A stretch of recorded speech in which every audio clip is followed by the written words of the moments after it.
രണ്ടാം മോദി സർക്കാരിന്റെ അവസാന ബജറ്റ് പ്രഖ്യാപിക്കാനിരിക്കെ രാജ്യത്തെ തൊഴിലില്ലായ്മ നിരക്ക് ഏറ്റവും ഉയർന്ന നിലയിലെന്ന റിപ്പോർട്ട്. വിദ്യാസമ്പന്നരായ യുവാക്കളാണ് തൊഴിൽ രഹിതരായ ഭൂരിഭാഗം പേരുമെന്നും കണക്കുകൾ ചൂണ്ടിക്കാട്ടുന്നു. തൊഴിലില്ലായ്മയിൽ അസ്വസ്ഥമാകുന്ന ഇന്ത്യൻ യുവത്വങ്ങൾ പാർലമെന്റിൽ പോലും അതിക്രമിച്ചെത്തി പ്രതിഷേധിക്കുന്ന ലജ്ജാവഹമായ കാഴ്ചയ്ക്കും രാജ്യം സാക്ഷിയായി.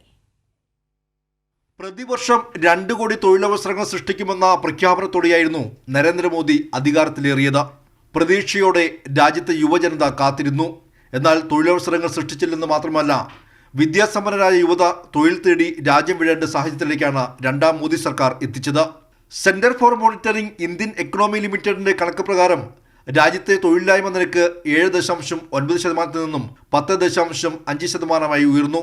ഗ്രാമീണ മേഖലയിലെ തൊഴിലില്ലായ്മ നിരക്ക് 6.2% നിന്നും 10.82% കുതിച്ചു. 25-നും 29-നും ഇടയിൽ പ്രായമുള്ള യുവാക്കളുടെ തൊഴിലില്ലായ്മ ഏകദേശം 4 വർഷത്തിനിടയിലെ ഏറ്റവും ഉയർന്ന നിരക്കാണ്, 15.5%. വിദ്യാഭ്യാസം കൂടുന്തോറും ജോലി ലഭിക്കാനുള്ള സാധ്യത മങ്ങുന്നുവെന്നാണ് കണക്കുകൾ ചൂണ്ടിക്കാട്ടുന്നത്. ഗ്രാമീണ മേഖലയിൽ ദരിദ്ര വിഭാഗങ്ങൾക്ക് തണലായി മാറിയ മഹാത്മാഗാന്ധി ഗ്രാമീണ തൊഴിലുറപ്പ് പദ്ധതികളെയും BJP സർക്കാർ ഇല്ലാതാക്കി. കഴിഞ്ഞ കേന്ദ്ര ബജറ്റിൽ തൊഴിലുറപ്പ് പദ്ധതികൾക്കായുള്ള ഫണ്ട് വെട്ടിക്കുറച്ചതോടെ വൻ തൊഴിൽ നഷ്ടമാണ് ഉണ്ടായത്.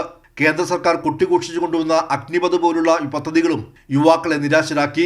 രാഷ്ട്ര സേവനം എന്നതിലുപരി സ്ഥിര വരുമാനം, പെൻഷൻ തുടങ്ങി ദീർഘകാല ആനുകൂല്യങ്ങൾ കൂടി പ്രതീക്ഷിച്ചിരുന്ന യുവാക്കൾ ആർമി റിക്രൂട്ട്മെന്റിന് വേണ്ടി ശ്രമിക്കുമ്പോഴാണ് ഇരട്ടടി പോലെ അഗ്നിപഥ് പദ്ധതി നടപ്പാക്കിയത്. ലോക്സഭാ തെരഞ്ഞെടുപ്പ് അടുത്തിരിക്കെ രാജ്യത്തെ തൊഴിലില്ലായ്മയെക്കുറിച്ചുള്ള വിവരങ്ങളും കൃത്യമായി കേന്ദ്ര സർക്കാർ പുറത്തുവിടുന്നില്ല.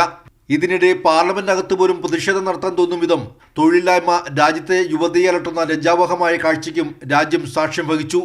രാജ്യത്തെ സാമ്പത്തിക സ്ഥിതിയും തൊഴിലില്ലായ്മയും വിലക്കയറ്റവും അയോധ്യ ക്ഷേത്രത്തിലും വിഗ്രഹ പ്രതിഷ്ഠയിലും മറയ്ക്കാൻ ശ്രമിക്കുകയാണ് നരേന്ദ്രമോദി. വരാനിരിക്കുന്ന ഇടക്കാല ബജറ്റും BJPയുടെ തെരഞ്ഞെടുപ്പ് പ്രകടന പത്രികയാകുമെന്നത് ഉറപ്പായി കഴിഞ്ഞു. കൈരളി ന്യൂസ്, ദില്ലി.